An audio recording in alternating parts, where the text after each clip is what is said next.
ये देखें जी, ये मलाई बोटी भी जो हमने सारे स्क्विज़र्स में लगाकर इसको बारबेक्यू के लिए रख दिया है, ये आप देख रहे हैं। ये देखें, इसको भी वक्तन फ़वक्तन जो है वो हम आहिस्ता आहिस्ता पलटते जाएंगे और हल्का सा इसको ग्रीस करते जाएंगे। आइदर आप तेल से करें या घी से करें। देखें जी, हमारी बारबेक्यू मलाई बोटी का फाइनल लुक। अस्सलाम वालेकुम, कैसे हैं आप सब? उम्मीद करती हूँ आप सब ठीक ठाक होंगे, खुशबाश होंगे और हिफ्ज़ अमान के साथ होंगे। आप सबको सबा की किचन में खुश आमदीद। आज हमारे किचन में जो रेसिपी बनने जा रही है वो बनने जा रही है जी बारबेक्यू मलाई बोटी। इससे पहले कि हम अपनी रेसिपी का आगाज़ करें, आप सबसे गुजारिश है कि प्लीज़ मेरे चैनल को लाइक करें, सब्सक्राइब करें और बेल के आइकन को ज़रूर क्लिक करें ताकि मेरी तमाम रेसिपीज़ बर वक्त आपको आपके नोटिफिकेशन बार में मौसूल हो सकें। इसके अलावा मेरी रेसिपीज़ को ज़्यादा से ज़्यादा अपने अजीज़ों, अकारिब, रिश्तेदारों, दोस्तों, अहबाबों, ससुरालियों, महके वालों के साथ ज़्यादा से ज़्यादा शेयर करें ताकि उन तक भी मेरी रेसिपी बर वक्त पहुँच सके और मेरी भी हौसला अफजाई हो। चलें फिर अपनी जो है रेसिपी का आगाज़ करते हैं। ये मेरे पास तकरीबन 3 पाव यानी कि जो है वो 1.5 ब्रेस्ट जो है वो चिकन का है, जिसको मैंने जो है वो इस तरह की बोटी में काट लिया है। अब हम इसकी मैरिनेशन करते हैं। हम इसमें शामिल करेंगे तकरीबन 1 टीस्पून नमक, 1 टेबल स्पून हम इसके अंदर शामिल करेंगे कुटी हुई काली मिर्च, 1 टेबल स्पून हम इसके अंदर शामिल करेंगे अदरक लहसुन का पेस्ट, 1 टीस्पून शामिल करेंगे हम इसमें पिसा हुआ ज़ीरा, हाफ टी स्पून हम इसके अंदर शामिल करेंगे जी चीनी। ये मेरे पास तकरीबन 6 जो है वो हरी मिर्चें हैं जिनको मैंने चॉपराइज्ड किया है, वो हम इसमें शामिल करेंगे।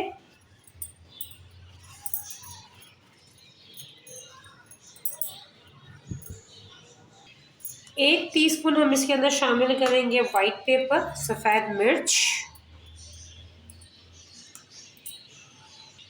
1 टीस्पून हम इसके अंदर शामिल करेंगे chicken powder, half tea spoon हम इसके अंदर शामिल करेंगे पिसा हुआ गरम मसाला, टू टेबल स्पून जितना मैं इसके अंदर शामिल करूँगी कुटी हुई मिर्च,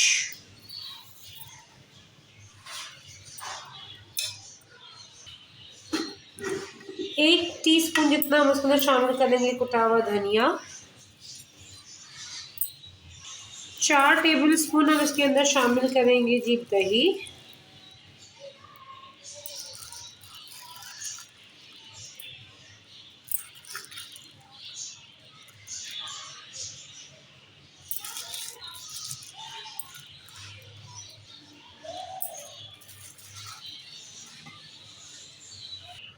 2 टेबल स्पून जितनी मैं इसमें शामिल करूँगी जी क्रीम,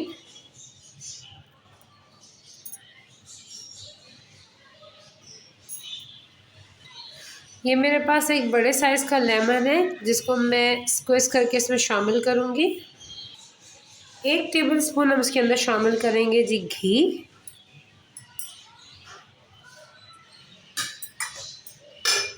और अब हम इसको कर लेंगे जी मिक्स।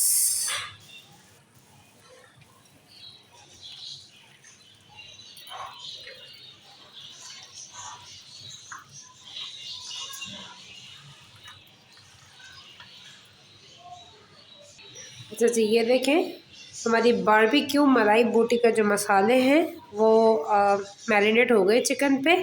अब मैं इसको अप्रॉक्सीमेटली 2 घंटे का रेस्ट दूँगी। आप चाहें तो उसको ओवरनाइट भी दे सकते हैं रेस्ट, और आप चाहें तो मेरी तरह 2 घंटे का रेस्ट दें। 2 घंटे के बाद फिर हम इसको बारबेक्यू करते हैं। तो फिर मैं आपसे 2 घंटे के बाद मिलती हूँ।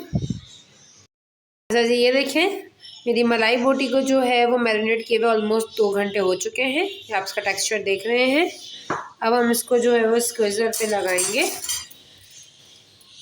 अच्छा, जब भी आप जो है वो बारबेक्यू करने के लिए स्क्वीज़र पे बोटी लगाएं, इसको प्लीज़ इस तरह मत लगाया करें। इससे ये होता है कि जब आप यूँ लगाते हैं तो ये इस तरह से राउंड घूमती रहती है जब आप इसको बारबेक्यू करते हैं तो।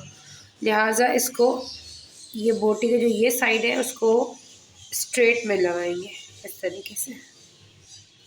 ये देखें,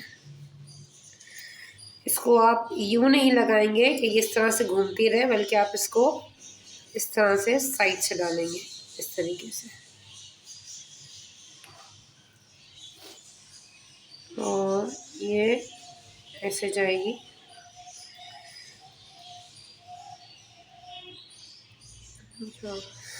ये देखें, इस तरह से ये होगा कि ये घूमेगी भी नहीं और बहुत अच्छे तरीके से जो है वो बारबेक्यू होगी। ये देखेंगे, इसको हम साइड पे रखेंगे।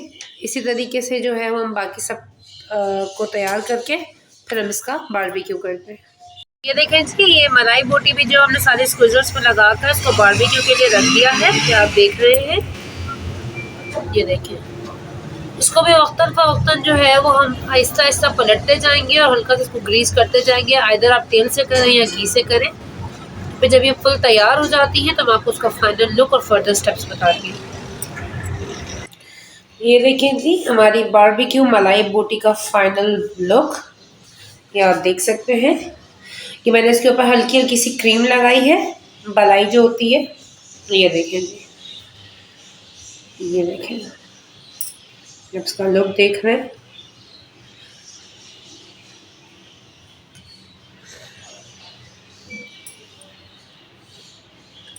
उम्मीद करती हूँ आपको हमारी आज की रेसिपी ज़रूर पसंद आई होगी। आप इसको जो है वो अपने किचन में ज़रूर ट्राई कीजिएगा और मुझे इसका फीडबैक मेरे कमेंट बॉक्स में ज़रूर दीजिएगा। इंशाअल्लाह अल्लाह पाक ने ज़िंदगी दी तो फिर किसी नई रेसिपी के साथ फिर मुलाकात होती है। तब तक अपना बहुत सारा ख्याल रखिएगा, मुझे अपनी दुआओं प्यार में शामिल रखिएगा। टेक केयर, फ़ी अमान अल्लाह।